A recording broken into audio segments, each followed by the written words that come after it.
안녕하세요. 황상민의 심리상담소 시즌 6 시작하겠습니다. 박수 쳐야 되는 거죠?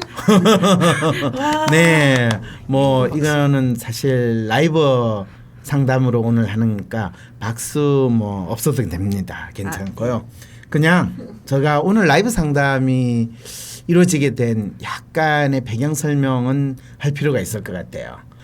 사실 지난주에 WPI 워크숍에 어떤 사연을 가진 젊은이가 참여를 했어요. 근데 그 젊은이가 조금 자연스러운 느낌은 안 줬는데 일단 눈에 띄었죠. 그리고 재밌는 건 내가 무슨 이야기를 하든지 간에 쉴 새 없이 반응을 해주는 거예요. 한편으로는 재미있다라는 생각도 들지만 저 친구 저렇게 반응하는 게 다른 데서도 하면 그냥 쉽게 이야기해서 또라이라는 소리를 들을 텐데 어떡하지라는 생각도 동시에 있었어요. 대개 그런 특성은 아이디얼리스트 성향이 높은 사람들이 잘 보이는 특성이기도 한데 사실 그런 아이디얼리스트 특성은 그 사람의 삶에 있어서 어떤 장점으로 작동하기보다는 상당히 부정적으로 나타날 가능성이 상당히 많아요.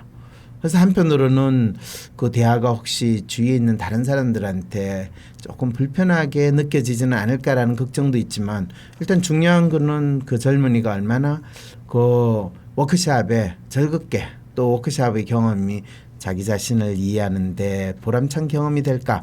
아이디얼리스트 성향의 사람들한테는 자기 자신을 찾는다는 거, 안다라는 거는 또 다른 사람들과 다른 형태 모습을 띠게 돼요.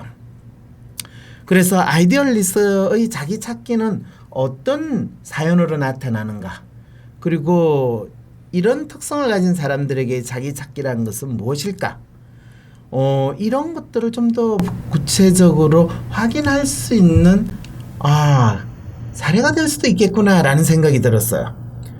그래서 사실 우리 모두가 겪고 있는 현재의 어려운 상태 또는 현재의 비교적 만족스러운 상태라는 것은 과거의 경험이나 고통이 축적됐거나 과거에 내가 이루어졌던 일들의 하나의 연속선상으로 보여질 수도 있지만은 때때로는 현재 내가 어떤 모습으로 살아가고 있고 현재 내가 어떤 사람인지를 알지 못하는 상황에 있기 때문에 그것을 과거의 단서에서 찾을 거냐 아니면 현재 내가 어떻게 살아가고 있는가를 명확히 확인하느냐, 이런 부분에서는 내가 겪고 있는 문제와 어려움을 해결하는 데 있어서 어떻게 해결해야 됩니까? 저는 어떻게 해야 되나요?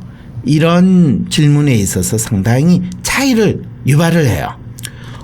그래서 자기 찾기라고 하는 이 과제는 상당히 중요하고 또 이것은 자기 문제를 해결하는데 열쇠가 될 수 있지만은 아이디얼리스트의 경우에서 자기 찾기라는 게 뭡니까 하면 저는 자기 자신이 다른 사람에 비해서 좀 특별하거나 차별되는 그 모습을 무엇으로서 확인하고 또 무엇으로서 나타낼 수 있느냐가 아이디얼리스트의 자기 찾기입니다 라고 이야기하는데, 안타깝게도 그 워크숍에서 만난 그 젊은이는 남들과 다른 자기를 찾는 것이 자기에게 상당히 많은 어려움과 고통을 주는 것이었지, 그것이 사실은 자기의 문제를 해결하는 단서가 되지 않았다라는 부분이 상당히 저에게는 인상적으로 다가왔어요.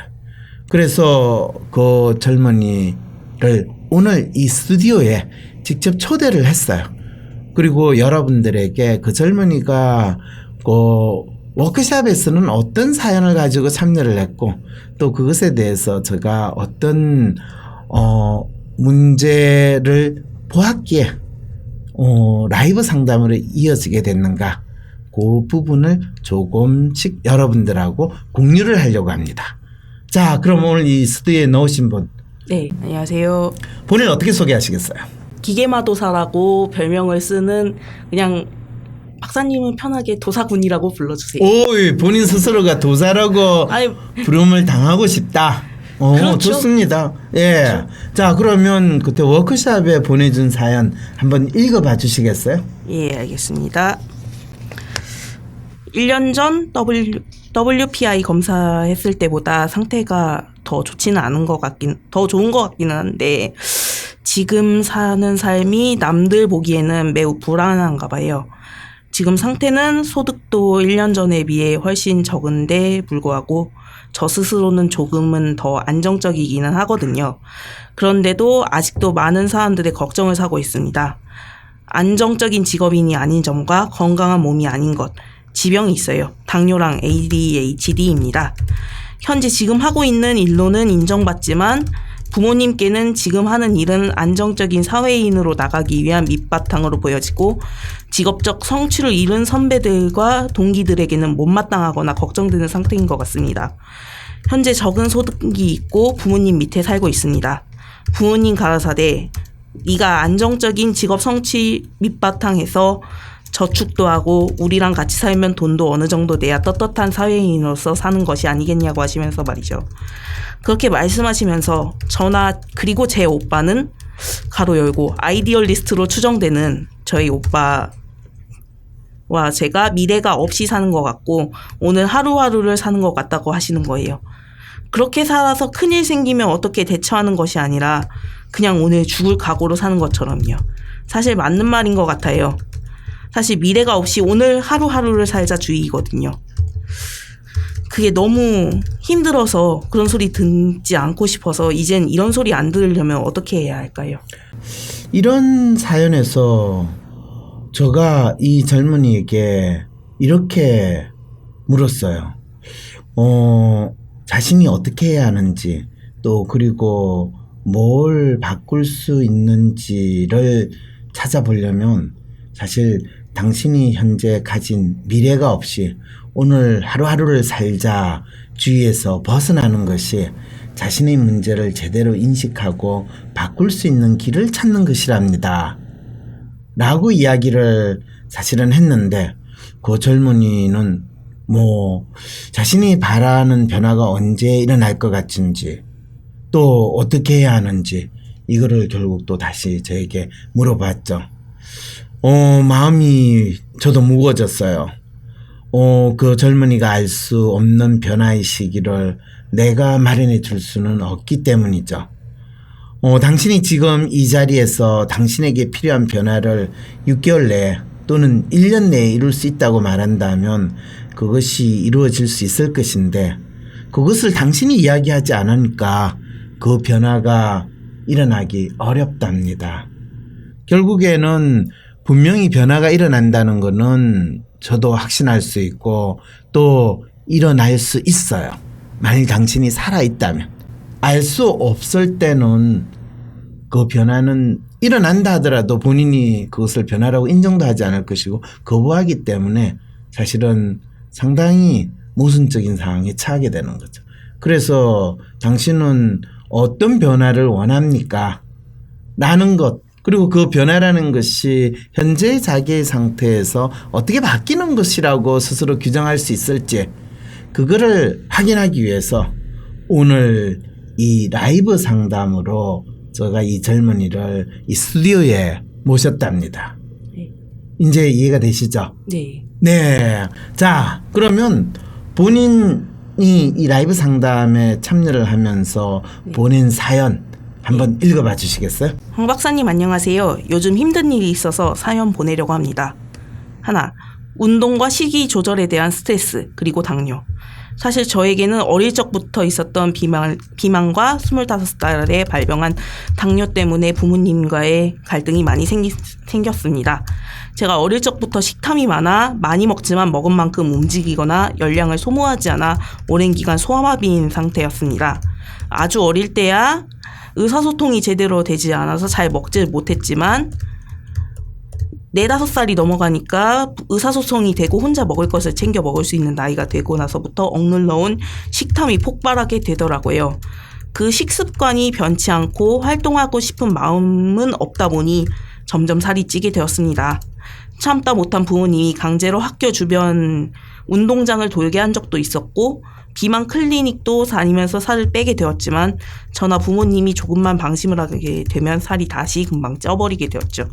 이런 다이어트와 요요를 반복한 것도 벌써 4번이 좀 넘는 것 같은 생각도 들어요. 4번째라고는 썼지만 이런 다이어트와 요요 지금 다시 다이어트를 해야 될 때고 그런 때지만 저는 그러고 싶은 마음은 없습니다. 헬스장 1년권을 끊어 스피닝과 요가 GX를 받아야 하지만 아침에 일어나서 가고 싶지도 않고 그 근처를 어슬렁거리거나 헬스장 화장실에서 의자에 앉아 멍하니 죽치다 부모님 몰래 돌아오는 게 아침 일상입니다.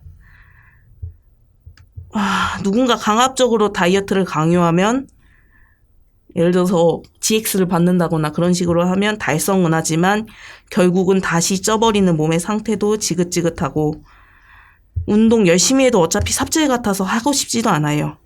이러다 보니 우울증이 정말 심할 때는 인슐린 주사를 보고 자살 충동이 심하게 생겼던 때도 종종 있었습니다.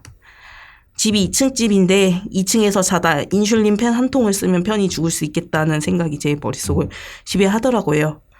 당뇨도 이 일과 24살에 아르바이트를 하다 한 정신적 스트레스 때문에 생긴 연장선인 것 같은데 그 사연은 이랬습니다. 24살에 하던 공부 삼수 끝에 결국 물리치료 국가고시에서 낙방을 하게 되었습니다. 하도 할 만한 일이 없다 보니 주변을 전전하다 결국 아르바이트 하던 친구가 알바하던 곳이 사람이 없어 고생한다는 얘기를 듣고 아르바이트를 시작하게 되었습니다. 하필 사회 적응도 잘 못하던 제가 그 사유 때문에 전 직장에서 밀려나온 지 몇 달도 안 된 시점에서 휴먼 매뉴얼 성향의 점장님과 로맨 매뉴얼 성향의 부점장님 그리고 M자형의 매니저님 세 분에게 오랜 기간 까이면서 누적된 스트레스 그 과정에서 살이 많이 쪄버렸고 결국 부모님과 다툰 끝에 완전히 집을 나오고 친구 집에서 약 3개월 정도 하숙비를 지불하며 살게 되었습니다. 그 과정에서 많이 불안하고 힘들었고 불규칙한 수면과 폭식을 반복해서 건강을 많이 해치게 되었습니다. 집에는 9월 추석을 전후로 해서 돌아가게 되었고 9월부터 12월까지 물리치료 국가고시 4수에 도전하게 되었지만 아르바이트를 하던 곳에서 저를 대신해서 인수인계를 해줄 알바생을 구하지 못해 한 달을 사람을 구하느라 스트레스 받으며 4명의 사람을 거쳐가게 되었습니다.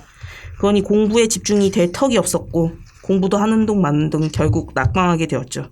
그 이후로 25살 1월쯤에 몸이 급격히 안 좋다는 징후가 몸 곳곳에서 나타나게 되었고 예를 들면 화장실을 자주 간다던가 물을 자주 마신다던가 운동을 안 해도 살이 빠지는 등 그런 증세 때문에 큰 대학병원 여러 과를 전전하던 중 결국 대사증후군 판정을 받게 되었습니다. 그리고 ADHD 그리고 저를 올가매는 또 다른 증세 ADHD입니다. 어릴 적부터 흥미 있었던 것에만 흥미를 주고 열심히 하지 않고 그러한 것은 관심을 주지 않던 것이 당연한 줄 알고 살았습니다. 물론 학창시절까지는 괜찮았습니다. 하던 안 하던 성적으로만 평가받으면 그만이었거든요. 근데 사회생활을 하게 되는 시점에서 달랐습니다. 그 기준이 24살 때부터였던 것 같아요. 돈을 벌기 위해 여러 직장을 다녔지만 일이나 타인의 말에 집중이 되지 않았고 그것 때문에 돈 버는 일이 너무나 어려웠습니다. 대사증후군에 걸린 이후로 아버지의 권유로 약국에 취직하게 되었는데요. 처음에는 6개월 정도는 그냥 제 지병이 너무 많은 나에 대한 자신감이 없어서 억지로 자살하지 않고 돈 벌며 살기 위해 약국을 다녔습니다. 그러나 16년도 2월쯤에 다니던 약국을 위협하는 외부 세력인 바로 옆 건물에 약국이 들어서게 되고 약사님과 사모님의 스트레스가 고스란히 저에게 오더라고요. 일거리는 줄지도 않고 스트레스는 늘어만 가니 결국 1년 2개월을 고생하다가 나오고 물리치료사 국가고시 이거 5수에 도전하게 되었습니다. 그런데 이상하게도 공부를 해야 되는 상황이지만 공부가 잘 되지 않았습니다. 최소한 사람 대접 받으려고 자격증 취득을 하려는데도 그 필요성을 느끼고 살아보려고 몸부림을 쳤지만 잘 되지 않던 중 부모님께서 정신과 진료를 권하셨고 저는 공부가 잘 되지 않고 하니 학습장애에 대한 치료를 받고 싶어 그런 상담을 받기 위해 병원에 갔고 상담도 그쪽으로 포커스가 맞춰졌습니다. 결국 병원에서는 주의 집중 검사를 하게 되었고 저는 ADHD 진단 확정을 받게 되었습니다. 처음에는 갑갑하고 난감하던 생각도 들었지만 한편으로는 구원받은 감정도 있었습니다. 약을 먹게 되면 항상 막혀있던 머리도 조금 개운해지고 생각이 또렷해지니 일하기도 한결 수월해지더라고요. 약에 적응을 해가면서 처음 느꼈던 드라마틱한 효과는 느끼지 못하지만 최소한 먹은 날과 먹지 않은 날의 일의 능률과 주변의 피드백은 확연하게 다른 것을 느낍니다. 그런데 여기서 또 문제가 생깁니다. 정신과 진료를 받게 되면 당연히 삶이 드라마틱하게 바뀌어야 돈 쓸 이유가 생긴다는 관점의 부모님과 저는 확실히 다른 것 같아요. 예를 들면 정신과에 다녀서 치료를 받으면 운동도 알아서 척척하고 식이 조절도 하고 헬스장 다니면서 한 달에 1kg 이상은 척척 빼야 하는데 그게 아니라는 거죠. 하루에 5시간 알바하면서 그 약을 먹어야 무엇에 써먹느냐는 얘기를 지금도 하시고 계십니다. 제 삶이 바뀌지 않는다고 하시는데 제 삶을 바꾸려고 노력한다고 해서 그게 의미 있는 삶인지도 모르겠고 돈 버는데 지장 없는 정도의 삶을 유지하고 싶은 생각도 듭니다. 남한테 보여주기 그럴듯하고 건강하고 희망찬 삶을 위해 살을 빼는 것도 건강하게 사는 것도 이젠 지긋지긋하고 한계인 것 같습니다. 그리고 사실 이마저도 먹는 ADHD 약이 없으면 흉내조차 낼 수 없을 것 같아요. 사실 저번에 황 박사님께서 그러셨잖아요. ADHD 약은 당장 끊어도 지장 없는 약이니 당장 끊고 인슐린 투약 안 해도 되는 수준까지 건강해지려면 어느 정도 시간 걸릴 것 같으냐고 하셨는데 그 얘기에 대한 답을 선뜻 내지 못했습니다. 그러면서 제 마음속에는 이 마음이 계속 맴돌아요. 건강은 되찾으면 삶에 무슨 의미가 있나요? 무슨 의미인가요? 왜요? 남들이 건강하라고 해서 건강해야 하는 건가요? 오늘만 사는 놈인데 저 오늘만 살면 안 되나요? 건강해져서 내일까지 살면 내일 뭘 해야 돼요? 어차피 살다가 죽는 게 다 똑같은 인생인데 더 나아지는 희망이나 의미 갖기도 귀찮은 것 같아요, 박사님. 그냥 이제는 누군가가 살아남으라고 명령했으니 사는 척 하는 거죠. 살고 있는 흉내 내는 거죠. 이젠 모르겠습니다. 죽기는 무섭고 살아남으라는 명령 때문에 사는 척 하는 것도 너무 힘이 들어요. 네. 본인 사연을 다시 이렇게 읽어보니까 지금 힘든 느낌이 드세요? 좀 먹먹해요. 가슴이. 먹먹해요, 가슴이? 네. 누군가가 이와 비슷한 사연을 본인한테 이야기하면 본인이 그냥 먹먹한 느낌이 들까요? 고통이 전해지고 울지도 모를 것 같아요. 그 사람의 아픔이 내한테 그대로 전해진다. 네. 네. 누가 살아라는 명령을 내렸다고 생각하는데 그 살아라는 명령은 누가 내리는 것 같아요? 제가 종교가 있는데 네. 종교적으로 신이 명령한. 일단 네가 힘들더라도 살아야 된다. 네. 근데 뭐 본인이 지금 힘들다는 걸 느끼는 걸 알겠는데 본인이 네. 뭐 때문에 힘들다든지 내가 무슨 문제로 힘들다든지 이런 걸 이야기할 때 가장 먼저 떠오르는 게 뭐예요? 여기 여러 가지 많은 어려움을 이야기는 했는데. 그러니까 제가 변해야 된다는 피드백은 계속 받는데 피드백은 주위에 있는 사람들이 너 이렇게 살면 안 된다. 예. 너 바뀌어야 된다. 예. 그런 피드백을 받는다는 거죠. 근데 약간 그 얘기를 영화를 보는 것 같은 기분으로 듣게 되니까 주변에서 힘들어지잖아요. 그 사람들이. 제가 제가 힘든 상황인데 그 남의 피드백을 혹은 내 상황을 영화처럼 겉에서 밖에서 보는 것처럼 그렇게 그러니까 제가 수용을 하다 보니까 정말 좋은 사람이고 그런데 계속 힘들게 하는 것 같아서 그게 힘들어요. 그냥 오늘 저 혼자였으면 오늘 살다 오늘 죽으면 끝인데 이 사람들이 계속 남아서 고통을 같이 고통이 있는 것 같아 보이니까 뭔가 참 본인에 대해 설명을 잘하는 것 같은데 그게 무슨 말인지 내한테 참 안 들어오거든요. 저한테도 안 들어와요. 그렇죠. 네. 그런데 본인은 어쨌든 나에 대해서 설명을 하고 싶다 이런 마음에서 이야기를 하는 거죠. 그렇죠. 그리고 누군가 주위에 있는 사람이 계속 내한테 피드백을 주는 거는 마치 내가 영화 속의 한 장면을 보는 듯이 뭐라고 막 떠들어대는 그런 느낌까지 든다. 예, 맞습니다. 그런 이야기를 정신과 의사한테 만나서 이야기하면 정신과 의사가 뭐라고 그러는지 아세요? 아직 그거에 대한 얘기는 덜 진행이 돼서. 그 이야기는 아직 한 번도 한 적이 없는데 네. 만일 곧 이제 한두 달 안에 이 경험은 사실 지난 몇 개월 사이에 많이 겪었을 거 아니에요. 평생 겪었죠. 평생 겪었는데 정신과 의사 만났을 때 그 이야기는 안 했어요? 주위에서 사람들이 날 보고 변하라고 그러고 또 그런 이야기들을 많이 듣는데 그건 마치 내가 영화를 보고 있는데 영화 속에서 있는 사람들이 영화에 출연한 사람들이 막 영화를 보고 있는 날 보고 너 그렇게 살면 안 된다. 너 좀 바뀌어야 돼. 어떻게 이렇게 살 수 있니? 이런 이야기를 막 저도 하는. 거기에 참여해서 그거를 하고 있는데 문제는 저는 그 다시 틀어진 영화를 보고 있는 것 같은 거죠. 그러니까 나도 그 영화 속에 있는 캐릭터고 예. 그리고 그 캐릭터인 나한테 사람들이 이야기하는 걸 내가 또 지켜보기도 하는 듯한 그런 느낌이 든다는 거죠. 예, 맞아요. 예. 이런 경우에 정신과 의사한테 이 경험을 이야기하면 되게 의사들이 뭐라고 그러는지 혹시 상상해 본 적 있어요? 뭐 그 인격적인 장애가 있다. 그렇죠. 얘기를 하시겠죠. 네. 그건 어떻게 알아요? 그거가 그분의 밤벌이잖아요. 그거의 밥벌인데 예. 뭐 대개 해리 장애부터 시작해가지고 조현병까지도 갈 수도 있어요. 그렇겠죠. 네. 그걸로- 그까지도 알아요. 그걸로 벌어 드시는 분인데 뭐 그렇게 이야기하면 그분들의 이 존재 이유나 또는 그분들의 존재 역할을 이유가 그거를 정의해 주는 게 존재 이유잖아요. 너무 부정적으로 해서 그러다가 그 사람들이 지금 도사님을 너는 조현병이라고 진단을 내려주면 어떡하려고 그래요? 조현병에 먹는 약이 거기서 거기잖아요. 어차피.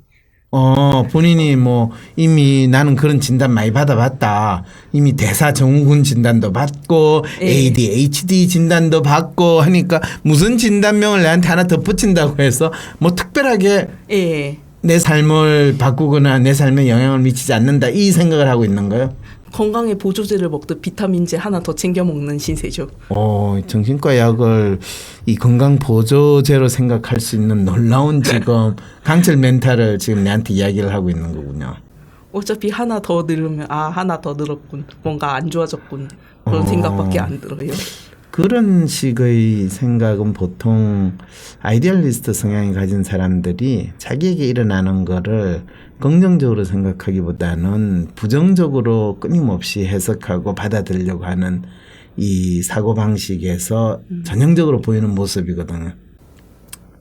남들은 자기 건강이 좋아지고 자기가 나름대로 문제나 그걸 병이라고 이야기하는 게 해결이 되려고 약을 먹는데 실제로 자기가 긍정적인 자기에 대한 이미지를 가지지 못하거나 자기 삶이 항상 부정적인 피드백만 받는 것이 너무 당연하다고 생각하는 사람들은 뭐 심지어 약을 먹어도 뭐 내가 먹고 있는 뭐 나를 더욱더 파괴시키고 나를 더 멍하게 만드는 그 약에 하나 더 들어간 게 뭐 무슨 큰 차이가 있겠어. 우리가 비타민 먹다가 건강보조제 뭐 하나 더 먹는 거하고 뭐 마찬가지지. 역설적으로 반대로 생각하는 그런 지금 상황이라는 거 아시죠? 네. 이렇게 보면 본인이 기본적인 어떤 논리적인 사고를 하거나 상황에 대한 이해력은 상당히 높다라는 거예요.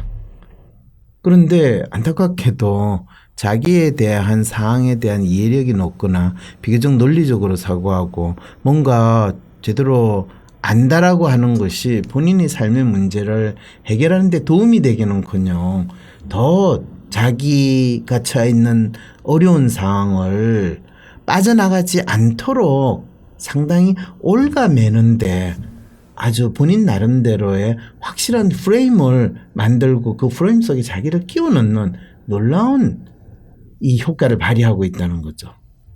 그거는 알죠. 그것까지도 어느 정도는 그때 말씀하셨을 때 인지는 한 것 같아요. 인지는 한 것 같아요. 네. 자, 그러면 본인이 지금 느끼고 있는 문제를 한마디로 이야기하면 뭐라고 할 수 있을까요? 그러니까 그 박근혜처럼 살면 편할 텐데 본인은 그렇게 이 대통령의 딸이 아니기 때문에 박근혜처럼 살 수 없어요. 그런가요? 네. 그렇게 살면 얼마나 최소한 멍청하니까 편하잖아요. 그렇게 살면 편한데 글쎄 구치소에서 지금 지내시는 그분이 공짜밥 편한 먹잖아요. 공짜밥 먹고 네, 독방 그럼요. 쓰고 그렇죠. 얼마나 편해요. 참 역설적으로 그거를 편하고 부러워하는 심리 상태는 참 그러네요. 네. 그런데 그거는 이 누구를 부러워하거나 누가 좋겠다라고 생각하는 거는 자기 문제를 이해하거나 해결하는 데 도움이 안 되니까 그쵸. 일단 자기 문제에 조금 더 포커스를 한번 해서 우리 이야기를 내 나누면 문제. 어떨까요? 아까 자기가 가지고 있는 문제가 뭐라고 이야기했는지 기억나세요? 제가 했었던 거예요. 네. 그러니까 신체적으로 안 좋다고. 신체적으로 안 좋다라는 것은 사실 자기 문제라는 것을 피해가는 방법 또는 본인이 자기 문제가 무엇인가를 뚜렷이 인식하기 힘든 상황에서 자기 몸이 자기의 어떤 마음보다 더 빨리 자기 문제를 대신 표현해주는 상황이 일어나는 것이 본인의 신체적인 어려움이에요. 그걸 우리는 보통 병이라고 표현을 하는데 그 병도 본인은 식이 조절에 대한 스트레스, 당뇨, 또 대사증후군 이런 식의 이 진단명을 받았는데 그거는 결국에 본인이 왜 그런 신체적인 이상 정세가 나타나는지를 알지 못한 상황에서 본인이 신체적으로 아픔, 소위 말하는 통증이나 고통을 겪는 상황에 처해 있다라는 것을 알려주고 있는 거거든요. 그리고 그런 본인의 이 신체적인 소위 말 그냥 쉽게 이야기하면 건강상의 문제가 발생한 것은 본인이 신체를 학대해서 또는 신체를 제대로 잘 관리하지 못해서 일어난 문제라기보다는 본인이 가지고 있는 마음이 좌절감을 겪었다든지 또는 마음이 상당히 약하다든지 자기 자신이 다른 사람과의 생활하는 데 있어서 자기가 어떤 사람인지를 모르고 당황스러운 상황에서 그래도 조금이라도 다른 사람한테 인정을 받고 싶은데 인정받을 수 있는 번듯하고 잘난 거를 보여주기는 힘드니까 그 역설적으로 반대로 내가 신체가 좀 이상하거나 신체적인 문제가 있으면 사람들이 나에 대해서 관심을 봐주는 그런 현상이 벌어지니까 본인은 의식적으로는 전혀 원하지 않았음에도 불구하고 본인의 신체가 무의식적으로 네. 말썽을 일으키는 상황이 벌어질 수도 있는 거거든요. 집에서 밥 벌어먹기 편하려고 그런 무의식적인 증세를 일으켰나 모르겠네요. 그것도 충분히 이유가 돼요. 타인에게 인정을 받기보다는 일단 불쌍하게 보여 엄마 아빠가 먹여주고 재워주지 않을까. 엄마 아빠도 타인이에요. 그쵸. 자기를 제외한 네. 다른 사람. 그쵸. 그러니까 그런 측면에서 보면 본인한테는 지금 누군가한테 얻어먹어야 돼서 그렇게 살아가는 게 되게 중요한 삶의 과제라는 이야기를 하고 있잖아요. 예. 중요하죠. 중요해요. 예. 중요하다. 그러면 내가 누군가의 의존된 상태에서 밥 벌어먹는 그 상태를 유지하는 게 필요하겠네요. 그쵸. 그러면 본인이 아까 당신의 문제가 뭡니까? 라고 이야기했을 때 변화를 하고 싶어요 라고 할 때 그 변화는 그 사람이 부모가 됐던 또는 누군가가 됐던 내가 그 사람한테 의존해 가지고 밥 벌어 먹는 것이 중요하다라고 믿는 그 생각에서 내가 굶어 죽더라도 내가 나의 삶을 살고 싶다라는 마음으로 바뀌는 그 변화라고는 생각할 수 있겠어요? 근데 그게 엄청 무게감이 있는 것 같아요. 무게감이 있다. 어떤 무게감이 있어요? 그러니까 크기와 질량을 알 수 없고 그러니까 내가 어떻게 해야 될지를 모르겠다는 거예요. 네, 맞아요. 크기와 질량은 알 필요가 없고요. 그렇죠. 그런데 이제 잴 수가 없는 것 같은. 잴 수가 없어? 그게 무슨 말이에요? 그러니까 그거를 어떻게 규정해야 될지 모르겠다는 거. 규정할 필요는 없고요. 네. 일단 부모로부터 내가 의존해서 사는 이것을 바꾸려면 어떻게 해야 되는가 라는 거에 대한 질문은 던져볼 수 있죠. 네. 그럴 때 부모로부터 의존해서 산다는 거는 무엇을 뜻하는 건가요? 자기가 어떻게 살고 있다는 뜻인가요?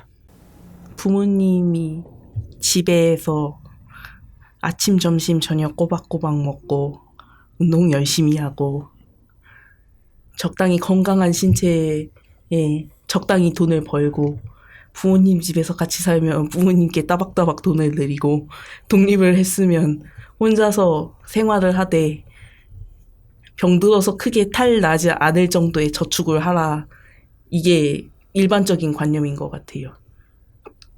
뭔 말인지 좀 다시 한번 설명해 주실래요? 그러니까 부모님의 의존해서 산다는 것은 무엇이고 부모님의 의존해서 내가 독립해서 산다는 것은 무슨 말인지 구분을 해서 한번 이야기를 해주실래요? 그거 전체가 의존인 것 같아요. 그거 전체가 말씀드렸던. 그럼 지금은 부모님하고 의존해서 사는 거는 이야기를 내한테 해줬는데 네. 그러면 본인이 부모님으로부터 독립해서 산다는 거는 어떤 모습으로 어떤 생활을 하는 거가 되나요? 그러니까 상상이 안 된다는 거죠. 그게. 그걸 상상이 안 된다. 네. 그 말은 부모님으로부터 독립해서 사는 게 뭔지를 모르기 때문에 저는 그거를 찾거나 택할 수가 없어요라는 말이 되네요. 예, 그런 것 같아요. 그리고 지금 내가 보이는 모습은 어떻게 하면 가능한 부모님한테 의존해서 살 수 있는가? 부모님이 강제로 나를 밀어내지 않으니까 의존해서 살 수 있는 거를 연명하기 위해서 또 그걸 웬만큼 괜찮은 핑곗거리를 가지고 유지하기 위해서 내가 식이 조절에 스트레스도 있는 것 같고 다이어트와 요요를 벌써 네 번째면 거의 한 4, 5년 정도의 기간 동안에 일어난 거예요? 아니요. 제가 이제 27살이니까 네. 거의 한 소화비만 걸렸었던 어릴 적부터 지금까지인 거죠. 소화비만이라고 하는 건 언제 거의 진단을 받았어요? 진단까지는 아닌데 거의 한 초등학교 때부터 다른 애들보다 좀 무게는 많이 나가서 그렇게 이야기하면 나도 그러면 초등학교 때부터 소화비만이라고 진단을 해야 되는 거잖아요. 아니 어린애들 때 다른 애들보다 무게 나간 거 그게 무슨 크게 문제가 돼요? 그러면 내 주위에 있는 많은 애들이 소화비만이 시달리는데 근데 우리 딸도 지금 소화비만이 시달리는 애들도 있는데 9살, 10살이 지방간이 있거나 그러진 않잖아요. 지방간이 있는 건 요즘에 통통한 애들은 다 지방간이 있다고 이야기할 수 있어요. 근데 지금도 나이 50이 넘은 지금도 이 정기검진 받으면 지방감이 있다는 소리를 항상 들어요. 그런데 그것 때문에 내가 살아가는데 내가 독립적인 삶을 못 산다라고 내 스스로 핑계를 대지는 않았거든요. 왜 지금 이야기를 했냐면 본인이 소화 비만이라든지 또 지방간이라든지 또는 여러 가지 신체적인 마치 건강에 문제가 있는 것처럼 이야기하는 거는 본인이 부모님으로부터 독립된 생활을 하거나 또는 나이가 20살이 넘었는데도 어른으로 살 수 없다라는 것을 나름대로 스스로에게 정당화시키는 아주 좋은 핑계로 활용을 하고 있다는 거죠. 네. 그렇죠. 그것도 자각한 지는 꽤 된 것 같긴 해요. 이미 알고 있었단 말이에요? 이용을 하는 거죠. 오, 훌륭해요. 예. 부모님 불쌍해요. 근데 그거를 너무 써먹으니까. 그렇죠. 본인은 이제 조금 캥기네요. 캥기는 것도 있고, 이제 주변에 그런 재화도 슬슬 바닥이 나는 것 같아요. 바닥이 나는 거죠. 왜 다른 사람 쟤는 항상 건강에 문제가 있어. 그 쟤는 항상 병이 있어. 그러니까 이제 제대로 정상적으로 살 걸 기대조차 안 해. 그리고 본인이 지금 이 다이어트 문제가 있고 또 심지어는 그것 때문에 당뇨까지 있다는 거 당연한 거 아니야? 이렇게 돼버린 거죠. 네. 그러니까 이제 신체적인 질병이 있는 거는 더 이상 이제 나의 존재감을 인정받고 내가 찌질하게 살아가는 거에 대해서 나를 좀 보완해주는 핑계거리는. 근데 저는 무조건 거의 전자보다는 후자라고 생각을 했어요. 전자보다 후자라는 건 무슨 아까 뜻이에요? 말씀하실 때 존재감을 드러낸다고 하셨는데 존재감을 드러낸다기보다는 찌질한 점을 보완하기 위한 핑계거리로 주로 그거를 남겨놨었던 것 같은 느낌? 본인이 신체적으로 건강하지 않다라는 것은 본인이 막연히 느끼는 찌질함을 보완하는 방법이었다라는 거군요. 감추거나 위장하기 위한 그런 수단이죠. 어느 정도는. 그거는 본인이 착각 같네요. 왜냐하면 사람들이 저 사람이 찌질하다라는 거는 저 사람이 다이어트에 문제가 있거나 저 사람이 신체적으로 병이 있다라고 이야기할 때 가장 먼저 찌질함을 느끼지. 제가 시험에 떨어졌다든지 또 뭐 재수를 한다든지 아니면 남들한테 인정 못 받는 전공을 하고 있다든지 이렇다고 해서 찌질하다라고 생각을 하잖아요. 우리나라 사람들은. 거기서부터 본인이 놀라운 함정에 빠졌어요. 실제로 많은 사람들이 자기의 문제를 직면하는 데 있어서 도피하는 방법은 자기가 심리적으로 또는 사회적으로 인정받지 못하는 상황에 처하게 되면 가장 그것을 합리화하고 쉽게 자기 문제에 대해서 어쩔 수 없었어요. 저가 잘못해서 그런 게 아니라 저 몸이 약했어요. 저가 뚱뚱했어요. 저가 못생겼어요. 이런 신체적인 문제로 돌리게 되면 실제로 자기가 가지고 있는 근본적인 문제를 직면할 필요 없이 도망갈 수 있는 그런 놀라운 자기 기만수를 사용하는데 본인은 그 자기 기만수를 상당히 지금까지 잘 사용을 해왔다라는 것을 스스로 지금 고백하는 거네요. 네. 그리고 이제 그게 단순히 신체적인 수준으로 뭐 심지어는 스스로를 당뇨라고 이야기하는 거 그것만으로는 충분하지 않으니까 뭐 본인이 가지고 있는 심리적 특성에서 가장 쉽게 연결시킬 수 있는 사실은 아이디얼리스트 성향을 가진 사람이 가장 쉽게 먼저 진단받을 수 있는 병명이 뭐냐면 ADHD. 네. 그 다음에 자폐증. 네. 이건데 그거를 지금 사용하고 있는 것도 아시죠? 네. 그러니까 본인이 말은 저는 변화하고 싶어요 라고 이야기하지만은 이미 그 변화하는 것에 대한 절대적인 기준이나 증거는 본인이 신체적으로 이 병이 없어지거나 또는 심지어는 또 덤으로 오던 이 어떤 정신적인 병이라고 하는 그것도 없어져야지 저가 변화할 수 있어요 라는 논리를 만들어서 자기한테 적용을 하고 있는 거죠. 네, 그런 것 같아요. 그런데 안타깝게도 본인이 ADHD라고 진단받는 거는 사실 그 진단한 의사 데려오면 한 대 지어받고 싶은 생각이 들어요. 왜? 본인이 좀 아이디얼리스트의 또라이 기질을 보이긴 하지만은 ADHD라고 할 이유는 별로 그렇게 크지 않거든요. 그게 ADHD면 황상민 니는 ADHD 더블 꼬빼기다 이 소리 들어야 되거든요. 무슨 말인지 알겠어요?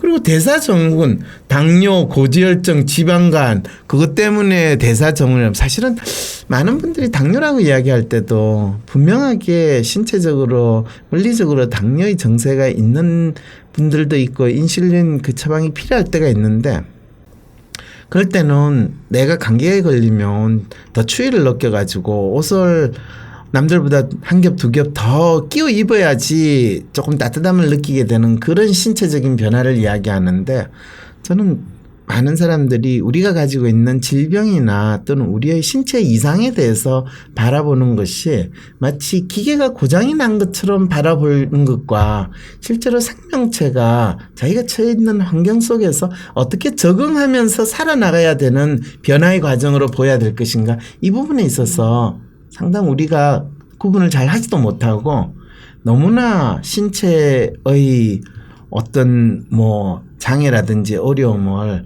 기계 고장으로 본다라는 부분에서 더 큰 우리 문제를 제대로 이해하지도 못하고 문제를 야기한다라는 것을 참 많이 느끼고 그렇게 생각을 하거든요. 근데 지금 본인이 정확하게 그 문제의 희생양이 된 것 같아요. 본인이 사실은 지금 약간 비만이라고 할 정도의 신체 상황이고 네. 또 본인이 지금 본인의 키나 이런 거 정상적으로 보다 한 10kg에서 15kg 정도 많은 건가요? 아니면 30kg가 많은 건가요? 오 마이 갓. 30kg가 많다는 건 좀. 네. 근데 그렇게까지 위험하게 내한테 보이지 않는 거는 왜 그럴까요? 근살이죠. 네? 근살인데다가 전체적으로 살이 있어요. 죄송합니다. 살이 전체 온몸 부위로 아주 균등하게 네. 잘 분포가 됐기 때문에 네. 그렇게까지 과도하게 비만이라고 못 느낀다. 훌륭하네. 남들이 보기엔 그래요. 네, 그렇군요. 어쨌든 간에 30kg 세네요. 네, 그러니까. 그것 때문에 사실은 당뇨 증세가 나왔다라고 이야기하는 것이 맞고요. 그 다음에 고지혈증이나 지방간은 어차피 운동하면 빠지는 거. 운동만 빠지는데 본인이 과도한 신체 체중이 불었기 때문에 일어나는 정색이기도 해요. 네. 그래서 이거 전체를 병으로 봐야 되고 본인이 당뇨를 치료해야 된다. 이거는 내가 밥을 많이 먹으면 배가 엄청 불러지고 소화가 안 되는 것 같은 느낌이 드는 거하고 똑같은 상황이거든요. 그쵸. 그랬을 때는 사실 그럼 체중을 빼야 된다라는 말인데 사실 본인이 지금 왜 사는지도 모르겠고 왜 살아야 되는지 모르는 사람 입장에서 살을 빼라고 하는 거는 진짜 네가 잘 살려면 돈을 많이 벌어라는 거 이 말처럼 참 맹목적이거든요. 네, 그니까요. 그거 진짜 이야기하면 안 돼요. 그럴 때 본인한테 내가 묻고 싶은 거는 본인이 30kg 남들보다 30kg의 체중을 더 가지고 있는 상황이 되면 본인이 불편하지는 않아요? 좀 불편하긴 하죠. 좀 불편한 거예요? 아니면 진짜 너무너무 징글징글한 이 살 내 떼버리고 싶다는 생각이 들어요? 배가 꽉 챙길 때는 짜증이 나기는 하는데. 그래 참을만 하죠, 그죠? 네, 네, 그러면 30kg 이거 뺀다라는 거는 참을만 하다는 거예요. 예. 30kg 지금 가지고 있는 거는 참을만 하다는 거예요. 자, 그런 상황에서 살을 빼야 된다라는 거는 본인한테 의미 있는 변화의 명령이 될 수가 없어요. 네, 그니까요. 네, 그런데 이거는 있어요. 다른 사람들하고 평균적으로 봤을 때 내가 30kg가 더 쪄 있다는 거는 내가 30kg짜리 가방을 등에 메고 다니는 거예요. 완전 군장하고 다니는 기분인 것 같아요. 잘 안 해요. 그러니까요. 그러면 신체적으로 그런 증상들은 좀 있으니까요. 신체적으로 무리가 많이 오죠. 네. 이 허리도 아프고 네. 발목도 아프고 이 관절에 무리가 오는 것도 있고 그쵸. 금방 피곤함을 느끼고 네. 그럼 그게 사는 게 아니잖아요. 빼서 다시 쪄도 사는 게 아니고 그거를 유지하기 위해 고생하는 것도 과연 사는 건가 생각도 들어요. 아니 그게 고통스럽지 않냐 이거예요. 참을만 하다가 아니라. 고통스럽긴 하죠. 아, 그럼 그 자기가 고통스럽다고 인정해야지 그걸 참을만 해요. 뭐 이렇게 이야기하는 건 아니지 않냐 이거죠. 그렇죠. 야, 그럼 고통스러워요. 네. 그럼 그 고통스러운 상황을 바꾸고 싶어요? 바꿀 의지가 없어요. 네. 그러면 그 고통을 안고 가면 되는 거예요. 안고 가면 되는 거예요. 완전 군장했다는 느낌, 본인이 30kg짜리 이 갑옷을 입었던 그 느낌으로 그냥 살면 되는 거예요. 그럼 뼈마디가 쑤시기도 하고 훨씬 피곤하게 느껴지기도 하고 피곤하니까 앉으면 들어 눕고 싶고 누우면 잠자는 거 외에는 할 일이 없어지니까 그러면 다음 날은 갑옷의 무게가 조금 더 무거워지는 거예요. 그렇죠. 그럼 어떻게 돼요? 더 힘들죠. 일을 하는데 힘들고 의욕이 없어요. 네. 됐죠? 그건 누가 그 상황을 만드는 거야? 저 스스로가. 그렇죠. 본인이 견딜만 하니까 그렇게 사세요. 난 변화라고 이야기 안 해. 그렇게 살면 되지 뭐. 그렇구나. 아. 네. 그러니까 남들이 한 번도 그러니까 단 한 명을 제외하고 남들이 그런 소리를 안 했었던 것 같아요. 뭔 소리를요? 그러니까 어차피 의지력으로 살아라 그냥 그 체중이고 뭐고 그냥 남들도 병 있고 그러니까 의지적으로 살으라고 한 사람은 한 명이었고 나머지는 아유 살 빼면 예쁜데 살 빼 건강에 좋으니까 운동해 그때 살 뺐었을 때 예뻤는데 왜 살 안 뺐냐고 하고 그렇죠. 그런 소리만 들었어요. 30kg 정도 되는 이 본인의 철갑 살 이 갑옷을 벗어 던지면 본인이 상당히 이뻐 보일 거는 같아요. 근데 본인은 뭐 남들한테 이쁘게 보이고 싶지 않잖아요. 네. 그렇죠. 예. 그리고 본인이 그 30kg짜리 살 갑옷을 벗어 던진다고 해서 본인의 삶이 뭐 특별히 달라질 거라고 기대 안 하잖아요. 예. 네. 됐어요, 그러면. 그래서 그러니까요. 그런데 왜 본인은 또 ADHD까지 굳이 거기에 집어넣어요? 그냥 내가 너희들과 다르게 30kg짜리 살 갑옷을 쌀도 아니야. 살 갑옷을 입고 살겠다는데 니들이 왜 그러냐? 라고 그렇게 자랑스럽게 이야기하면 되잖아요. 엄마 아빠한테 두드러 맞을까봐. 아, 이야기해봐요. 두드려 맞는지. 어차피 그렇게 이야기 하나 안 하나 지금 나를 먹여 살리고 있는데. 그러니까 나를 안 먹여 살리는 사람들이 그런 얘기를 하면 아예 그냥 저 귀찮은 초파리들 그런 생각을 해도 되는데 일용할 양식을 주시는 분들한테는 겉으로 그런 얘기를 했다가 밥의 메뉴가 달라질 수도 있잖아요. 풀이 되거나 두부가 된다던가. 아, 지금 내가 이 비루먹는 상, 이 병든 상황에서도 먹고 사는 데 있어서 더 상황이 나빠질 것이 두려워서. 그쵸. 그러니까 딴 사람, 그러니까 내 삶에 도움을 주지 않는 사람들은 상관이 없는데 도움을 주는 사람들한테까지 그렇게 선언을 해버리면 비루 먹다가 얻어맞을까봐. 얻어맞는 것도 얻어맞는 거지만 굶어 죽게 생기지 않을까. 그럼 지금 본인은 현재 있는 상태에서 더 상황이 나빠질 것을 두려워서 가능하면 그것을 방어하거나 나를 더 비참하게 보일 수 있는 이유들을 열심히 수집하고 있는 상황이네요. 그런 것 같아요. 네. 그런 사람이 저는 바뀌고 싶어요라고 이야기하는 건 그거는 삽질이죠. 삽질이 아니라 거짓말이네. 거짓말. 자기를 속이고 있는 거잖아요. 네. 그러니까 그때 얘기를 했었을 때 내가 이런 얘기를 하는 거는 나를 속이는 거였나 자기 기만이었나 그런 생각이 언뜻 들기는 했었어요. 네. 근데 내가 왜 나를 자기를 속이고 있는가 그거에 그건 답이 분명해요. 네. 비루먹기 때문에. 네. 그러면서 또 무슨 소리를 하냐 하면 그 비루먹는 그 삶을 더 멋있게 합리하기 위해서 살아가는데 의미가 없어요. 저희 삶의 의미는 무엇인가요? 이런 질문을 또 던지기 시작하는 거죠. 그냥 쓸데없는 미사여구였죠. 그렇죠. 그거는 아시겠어요? 네. 그러면 제가 살고 있는 흉내 내는 거죠. 이젠 모르겠습니다. 죽기는 무섭고 살아남으려는 명령 때문에 사는 척 하는 것도 너무 힘들어요.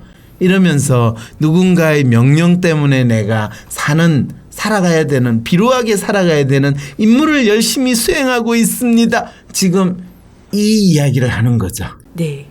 그거는 본인의 삶이 아니라 완전히 누군가의 명령에 의해서 죽으라면 죽고 살려면 살 텐데 뭐 그분이 하나님인지 어떤 종교의 신인지는 모르겠지만은 내한테 비루하게라도 살아라는 명령을 내린 것 같습니다. 이 주장을 지금 하고 있는 거잖아요. 네. 그럼 본인이 할 일은 비루하게라도 살면 되는 거네요. 그런 것 같아요. 그런데 그 비루하게 살면 그냥 되는데 왜 굳이 이 라이브 상담회까지 나오셨어요?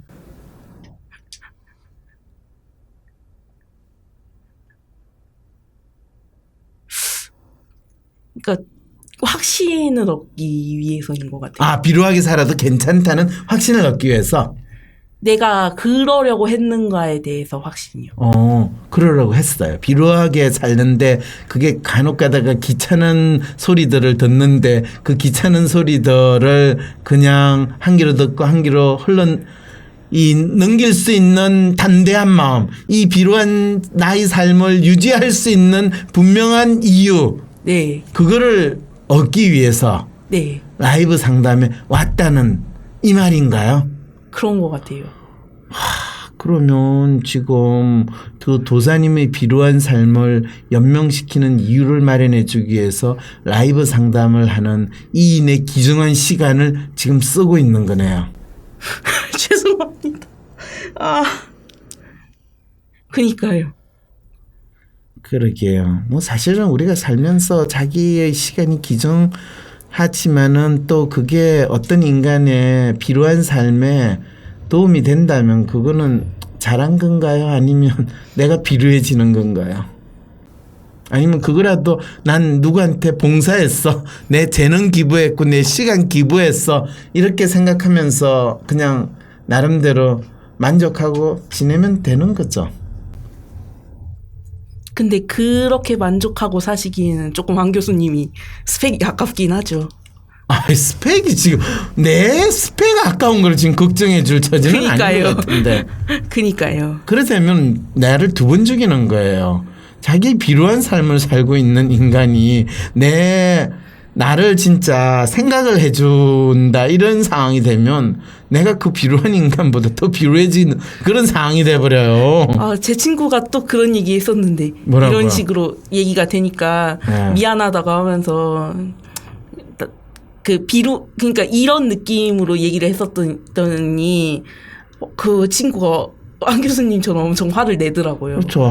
네가 내 걱정해줄 처지냐. 그러니까 이 얘기가 한 번 더 있었던 거예요. 그러게요. 본인 주위에도 참 본인의 문제에 대해서 명확하게 이야기를 해주고 또 보여줄 수 있는 친구가 있었음에도 불구하고 그거조차도 본인은 본인의 비루한 삶을 연명하기 위한 수단으로 잘 활용을 했다는 거네요. 너무 정곡이라. 너무 정답인 것 같고. 그 정도면 본인이 머리는 참 좋다는 이야기네요. 근데 그 나름대로 좋다는 지능, 인텔리전스 또는 머리를 본인의 비루한 삶을 합리화하는데 엄청 열심히 쓰고 또 거기에 상당한 정신적인 에너지를 쓰면서 심지어는 자기 신체적인 건강이 나쁘다는 그런 프레임까지도 적용을 시켜서 현재의 비루한 삶을 연명하거나 유지하려고 하는 그 상황이 있군요. 이런 경우라면요. 아무리 너가 바뀌어야 된다라고 이야기하고 스스로 저도 변화하고 싶어요라고 이야기해도 그 변화가 무엇을 뜻하는지 결코 구체적으로 언급이 될 수가 없어요. 그리고 모든 문제는 뭐 신체적인 건강의 문제가 해결이 되면 저절로 문제가 해결될 거다라는 막연한 생각을 하는데 결코 건강한 몸을 가지고 싶은 마음이 없어요. 없죠. 네. 그러니까 뭐 어떻게 해결해야 된다고 생각하는 의지조차 없으니까 그게 미래가 그려지지 않더라고요. 뭐 미래를 그릴 필요가 없는데 무슨 미래를 그러니까요. 그려요. 네. 근데 남들이 미래를 그리라고 이야기하니까 짜증나죠. 짜증나죠. 또 그리는 척도 하기는 하는데 그거는 하나만한 이야기라는 하나만한 것도 알죠. 이야기인 것 같고 그리고 열심히 그리는 척을 했더니 왜 이렇게 개판이냐고 하니까 저도 그렇죠. 열이 받죠. 열이 받죠. 예, 열심히 그리라고 해서 그리는 척을 열심히 했더니만 나한테 또 뭐라고 하는가. 그럼요. 근데 사실은 그리는 척 했는데 뭐 시험 치는 척 했는데 시험 치는 척 했으니까 떨어지는 건 당연한 거고 네. 일하러 가는 척 했는데 뭐 그걸 하는 게 별 큰 의미도 없는 거고 내 먹고 사는 문제를 해결해 주는 것도 아니고 나는 확실하게 기생할 수 있는 부모가 있는데 그니까요. 네, 그 부모님들이 살아계시는 한은 내가 뭐 살아가는데 큰 문제가 없고 또 그 부모님 돌아가시면 또 좀 받을 수 있는 재산은 있나요? 본인이 조금? 보기에 있죠. 그러니까 그 재산 받아가지고 그게 탕진될 때까지 또 적어도 한 10년은 갈 것 같죠. 그죠? 지금처럼 살면. 그렇죠. 그러니까 뭐 사실 본인한테 건강을 되찾으면 삶의 의미가 있나요? 무슨 의미인가요? 왜요?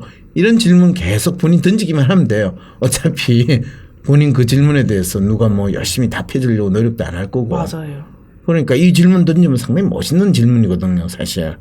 남들이 건강하라고 해서 건강해야 하는 건가요? 나는 남들이 시키는 걸 하는 건 싫어요. 나는 나의 삶을 살고 싶어요. 이러면 더 멋있잖아요. 그죠? 그러니까요. 그렇죠. 오늘만 사는 놈인데 저 오늘만 살면 안 되나요? 건강해져서 내일까지 살면 내일 뭐 하려고요? 뭐 할 것도 없는데. 그러니까요. 나는 오늘만 살고 오늘에 만족하고 오늘을 즐겁게 사는 거로 내 인생은 충분한 것 같아요. 이러면 상당히 멋있잖아요. 그죠? 그러니까요. 오늘에 충실한다는데 그러니까요. 누가 뭐라 그래요? 그러니까요. 어차피 살다가 죽는 게 다 똑같은 인생인데 이래 살다 죽으나 뭐 이래 저래 살다 죽으나 무슨 차이가 있어요. 이러면 이제 그 소리 들으면 쟤 괜히 이야기 더 했다가는 자살할지도 모르겠네. 그럼 그냥 가만히 있다 그래 그냥 살아라 이렇게 넘어갈 것 같으니까 자기를 방어할 수 있는 상당히 괜찮은 프레임을 본인이 마련한 거죠. 한 몇 살 넘어서 잘 마련을 했죠. 훌륭해요. 잘하셨어요. 근데 교수님께 들으니까 이게 잘한 건지 못한 건지를 모르겠는 거예요. 잘했다는 거는 계속 본인 나름대로 본인 머리로는 미궁이 잘 만들었다는 거예요. 잘 만든 어떤 수준에서 보면 자기 나름대로 완벽한 합리화와 자기 프레임, 소위 말해서 그런 게 있잖아요. 자기가 죽을 무덤을 열심히 판 그 구멍 수준으로는 확실하게 팠어요. 네. 그런데 자기가 열심히 구멍을 파가지고 저 밑에 있는데 이제 나가고 싶어. 더 이상 구멍 파는 것도 싫어. 그러고 보니까 까마득하게 위에서 꺼내주세요. 이런 상황인데 그 목소리가 들리는지도 한번 확인만 하고 싶은데 아무도 안 들려. 그리고 누군가가 보고 거기서 뭐 해요? 그러니까 저 여기서 열심히 구멍 팠어요. 나오실래요? 나가봤자 뭐 또 다른 구멍을 팔 텐데 왜 나가요? 그게 정답인 것 같아요. 나가봤자 또 다른 구멍 파고 있을 것 같아요. 그러게. 그럼 그 구멍에서 그냥 뭐 굶어 죽지 않을 만큼 밥 던져줄 테니까 먹고 살면 안 될까요? 그냥 밥이나 던져주세요. 너무 다른 사람들에 비해서 핵심을 잘 잡으신 것 같아요. 지금 그걸 저한테 칭찬이라고 하신 거예요? 아니 남들은 그거를 다 모르고 있더라고요. 그러니까 저희 오빠 같은 경우라든가 저에게 충고를 했던 친구는 어느 정도 짐작을 했었던 것 같은데 그 사람들 외에는 제가 왜 그러는지 잘 몰랐었던 것 같아요.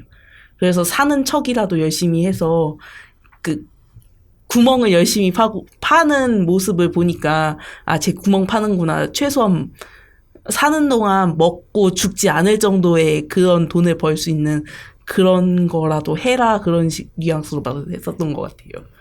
그래서 그러네요.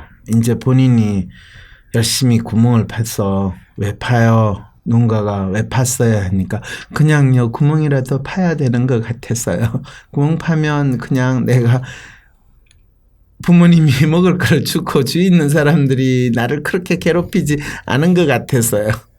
그래서 구멍 팠는데 여기서 나올래요? 뭐 굳이 나갈 필요도 없고 계속 그렇다고 더 이상 구멍 파는 건 의미가 없는 것 같고요. 이 구멍 속에서 그냥 있으니까 그럼 위에서 그냥 흙으로 덮어버릴까요?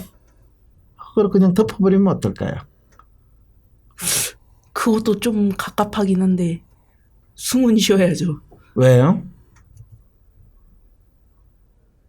왜 아니 구멍에 흙을 덮어버리는데 왜 숨을 쉬어야 돼요?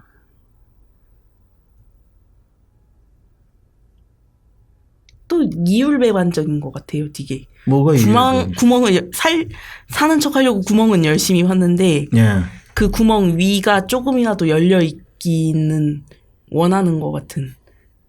왜? 진짜 아니 근데 그거에 대한 이유를 모르겠는 거예요. 네, 이유는 모르겠어요. 네. 구멍 파는 이유는 알고요? 구멍 파는 이유는 알죠. 대강 뭐예요?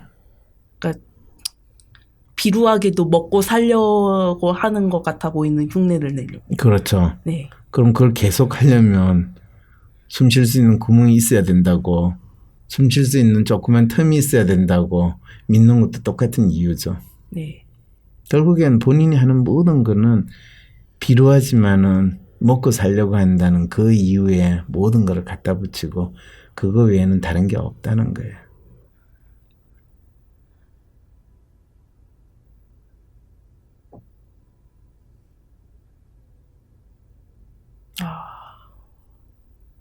아이디얼리스트가 자기 삶을 살아갈 때 그 아이디얼리스트가 거의 좀비화되는 상황이고 죽은 거와 마찬가지의 상태에 있는 거는 비루하지만 내가 먹고 살기 위해서 이 일을 합니다라고 이야기하는 순간 아이디얼리스트는 살아있어도 산 게 아니고 죽은 거와 마찬가지예요. 그거를 보통 리얼리스트의 특성을 지향하면서 사는 아이디얼리스트의 모습이라고 그러는데 그거는 그냥 사회적으로 생물적으로 의학적으로 살아있지만은 심리적으로는 죽은 거예요. 본인은 심리적으로 죽은 상태에서 본인이 끊임없이 그냥 생물적으로 살아있는 게 살아있다고 주장하는데 본인이 아이디얼리스트의 성향의 사람으로서 사는 측면에서 본인의 심리, 본인의 마음을 본다면 본인은 이미 죽은 사람. 그거를 좀 느낀 것 같아요. 네. 이미 어느 정도는. 네. 무슨 영화에 보면 그런 게 있어요. 어떤 아인지 정신과 의사인지가 심리학자가 상담을 하는데 나중에 보니까 그 상담한 사람이 죽은 사람인데 기신하고 상담한 같은 그런. 그 영화 제목은 모르겠어요. 네. 무슨 그런 영화가 있었어. 그때 상당히 우리의 삶에 있어서 내가 왜 살아가는가, 무엇을 위해서 살아가는가 라고 하는 게 헛개비의 상태로 살면서 진짜 그게 자기 나름대로 산다고 믿을 때 그게 지금 도사님이 지금 살아가고 있는 정확한 상황이고 본인의 정체네요. 헛개비 도사네요. 그니까요. 네. 그거는 이제 아시겠어요? 네. 본인의 헛개비 도사인데 말 그대로 도사는 뭔가를 알고 있는 척 하지만 헛개비이기 때문에 처음부터 아무것도 없었던 거예요.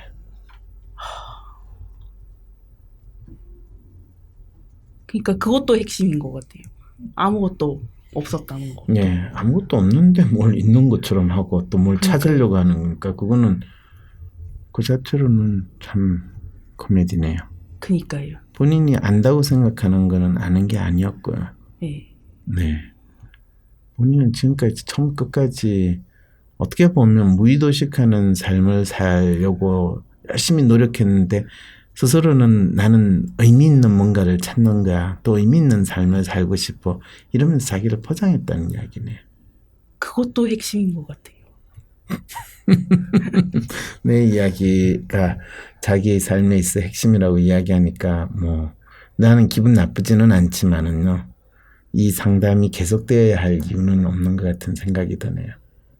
어쩌면 본인은 이미 자기가 하는 기만술의 핵심이 뭐라는 걸 알고 있는데 그건 웬만큼 먹히고 있고 현실적으로 자기가 연명하거나 또는 뭐 어느 정도 그 속임수와 약발이 있었기 때문에 지금까지 문제가 없는데 뭐 굳이 그거를 까발려가지고 스스로 확인받고 그런 상황에 대해서 주위에 있는 사람들이 뭐 그것 때문에 불편해하고 자기 스스로도 지금 상황이 바뀌는 거 그거 원하지 않는 거잖아요.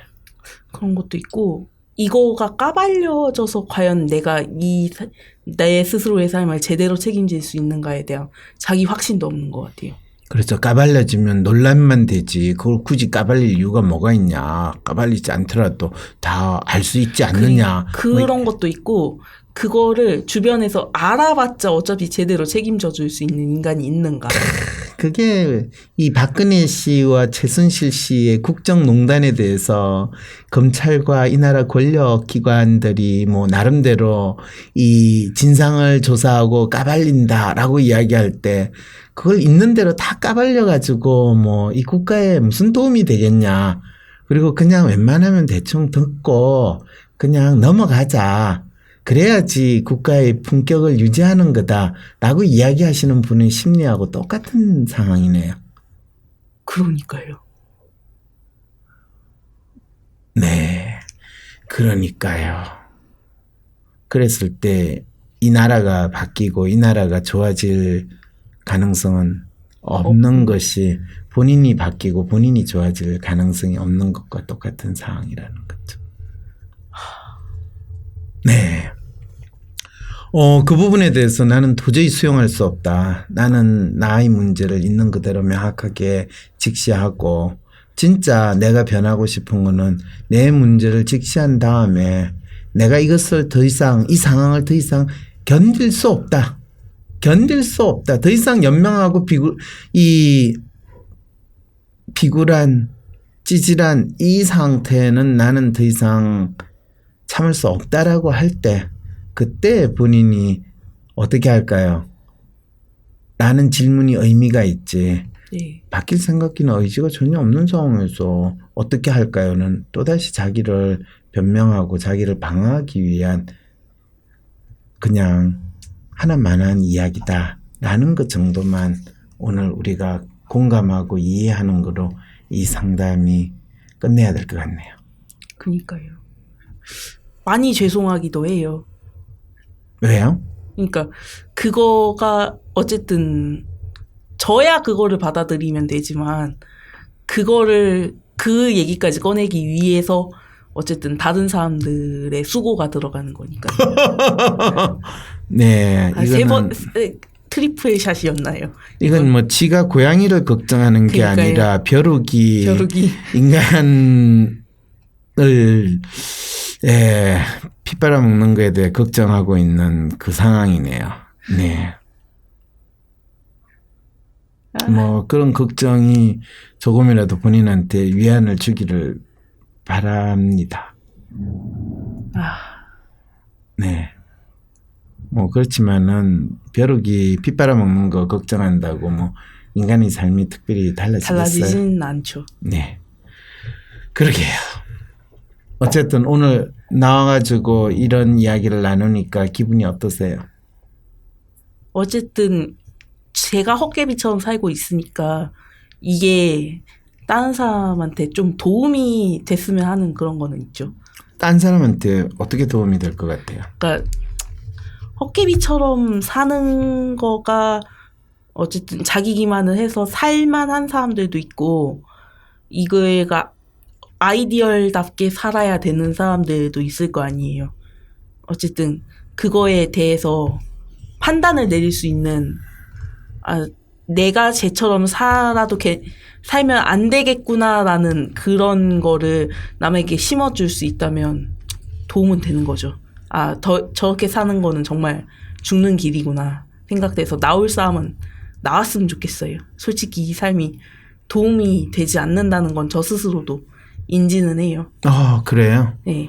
참 재밌네요. 어쨌든 헛개비 도사 분께서는 본인이 하는 헛개비 짓이 나는 내 문제를 당장 바꾸거나 해결할 수는 없더라도 내처럼 이렇게 찌질한 상황에 있는 또 이런 고민을 가지고 있는 다른 사람들이 이 상담을 듣기라도 하면 조금이라도 바뀔 수 있는 계기나 자극은 되지 않을까라는 마음은 있다. 네.